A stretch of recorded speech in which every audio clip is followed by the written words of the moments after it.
আসসালামু আলাইকুম রহমতুল্লাহি ওবরকাতুহু। আজকে জিলহজ মাসের প্রায় 15-16 তারিখ। এর মধ্যে আর কোনো ভিডিও দেওয়ার কোনো স্কোপ পাই নাই, কোনো সুযোগও পাই নাই যে একটা ভিডিও দিব। তারপরে হচ্ছে এই যে আমাদের বাড়ির পাশে দেখতে পাচ্ছেন যে বিল্ডিংটা, এই বিল্ডিংয়ের কাজের যন্ত্রণায় আমরা পাগল হয়ে গেলাম। তো এই বিল্ডিংটা কনস্ট্রাকশনের কাজ যখন শুরু হয়, মেশিনগুলা যখন ছাড়ে, এত ডিস্টার্ব হয়, এত শব্দ হয়, প্রচুর শব্দ হয় যা বলার বাহিরে।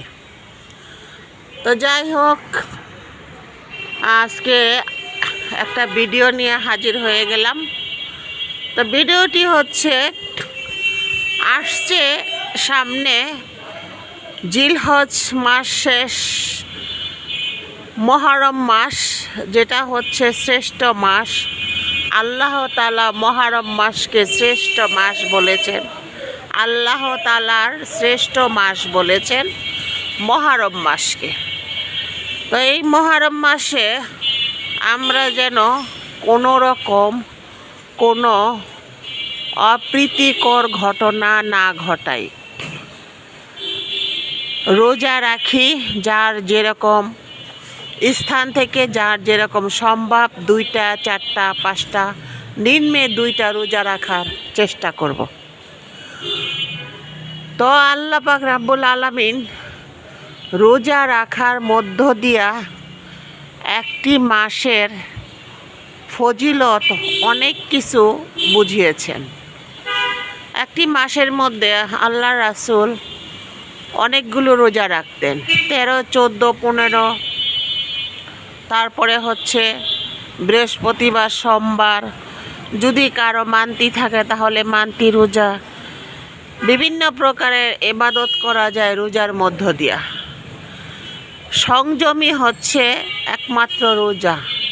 রোজা থাকলে অনেক কিছু থেকে সংযম হওয়া যায়, সংযম থাকা যায়। তো যারা পারবেন তারা এই যে আসতেছে আশুরা, যেটাকে বলা হয় কারবালা, এই কারবালাটা হচ্ছে আশুরা। তো আশুরাতে আল্লাহ পাক রাব্বুল আলামিন আদম আলাইহিস সালামের দোয়া কবুল করেছেন, ইসমাইল আলাইহিস সালামের দোয়া কবুল করেছেন, মুহাম্মদুর রাসূলুল্লাহ সাল্লাল্লাহু আলাইহি সাল্লামের দোয়া কবুল করেছেন, আরও বিভিন্ন নবীদের দোয়া কবুল করেছেন। হ্যাঁ, তো আসেন, আমি আজকে বারান্দায় বসে লাইভ করতেছি, বারান্দায় বসে ভিডিও করতেছি। কারণ কি পরিমাণ শব্দ, কি পরিমাণ যন্ত্রণায় থাকি রাস্তার কাছে বাড়ি হইলে, এই যন্ত্রণাটা দেখার জন্য আজকে আমি এইখানে বসছি। অনেক যন্ত্রণা ভোগ করি এই বাসাটাতে। যাই হোক, আমরা সবাই যেন মহরম মাসে রোজা রাখি, বেশি বেশি করে ইবাদত করি, দান সদাকা করি। প্রতি মাসে আমরা দান সদাকা করব, প্রতি বছরই আমরা দান সদাকা করব। কোনোটা থেকে যেন আমরা বিরত না থাকি, দান সদাকা থেকেও যেন আমরা বিরত না থাকি। বেশি বেশি করে আমল করব, আস্তাগফিরুল্লাহ পড়ব, তওবা পড়ব, জিকির করব। বিভিন্ন আমলের মধ্য দিয়ে আমাদের দিনগুলো কাটাবার জন্য চেষ্টা করব। তা আজকে এই পর্যন্তই আমার বলা। যারা আশুরাতে রোজা রাখতে চান তারা অবশ্যই বৃহস্পতিবার পাবেন। বৃহস্পতিবার রাত্রে ভাত খাবেন, শুক্রবার রোজা থাকবেন। আর কেউ যদি বৃহস্পতিবারে রোজা থাকতে চান তাহলে বুধবারে 24 তারিখ রাত, বুধবার 24 তারিখ রাতে ভাত খাবেন, 25 তারিখে বৃহস্পতিবার রোজা থাকবেন, আবার 25 তারিখে খাবেন, 26 তারিখে রোজা থাকবেন, অথবা 26 তারিখে খাবেন, 27 তারিখে রোজা থাকবেন। এই রোজাগুলো রাখার জন্য সবাইকে বিশেষভাবে, বিশেষ করে মুসলমানদেরকে, ইমানদার ব্যক্তিদেরকে মুমিনদেরকে অনুরোধ জানানো হলো তারা সবাই যেন এই রোজাগুলো রাখে। বিশেষ করে আমাদের মুসলিমরা, প্রত্যেক মুসলিম উম্মাহ যেন অবশ্যই অবশ্যই রোজাগুলো রাখে। তো দর্শক, দেখতেই পাচ্ছেন আমার এই বারান্দায় একটা করলা গাছ হয়েছে। করলা গাছটাতে একটা করলাও ধরেছে। এই যে একটা করলাটার আমি ভিডিও দিয়ে দিচ্ছি। এই করলা, তুমি কোথায়? আসো। এই যে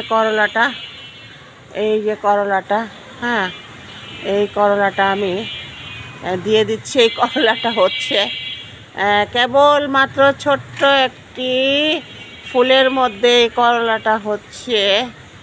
এই করলাটার ফুল এসেছে কতগুলো, অনেকগুলো ফুল এসেছে, অনেকগুলো। বারান্দায় বাগানের মজাটাই আলাদা। বসে আছি তো ভাবতেছি যে কি করব, তাই কিছুক্ষণ আলোচনা করলাম। কত সুন্দরভাবে একটা টপের মধ্যে করলা ধরেছে, করলা গাছের, হ্যাঁ, খুব সুন্দরভাবে করলা গাছ ধরেছে। কার কার বাগানে এরকম করলা আছে আমাকে অবশ্যই কমেন্ট করে জানাবেন। তা আজকের মতো আমার এই ভিডিওটি যদি ভালো লাগে, আমি ন্যাচারাল ভিডিও করি, আমি কাটছিট করে ভিডিও করতে পারি না, যা হয় তাই, যেটা আসে সেটাই। আমি কোনো সাউন্ড শব্দ কিছুই কাটি না, সব কিছু মিলিয়ে ঝিলিয়ে মানে এলোমেলো ভিডিও ছেড়ে দিই। যা হয় হবে, হয় বাত হবে নতবা ভাইরাল হবে, দুইটার একটা হবে। তাই আসুন সবাই আমরা ভালো থাকি, সুস্থ থাকি। আল্লাহর কাছে কামনা করি সবাই যেন আমরা সবার জন্য দোয়া করতে পারি, বিশেষ করে কবরবাসীদের জন্য যেন অবশ্যই দোয়া করতে পারি। ওয়া আখিরু দাওয়ানা আনিল হামদুলিল্লাহি রাব্বিল আলামিন। আসসালামু আলাইকুম রাহমাতুল্লাহি ওয়া বারাকাতুহু। আকাশে মেঘ।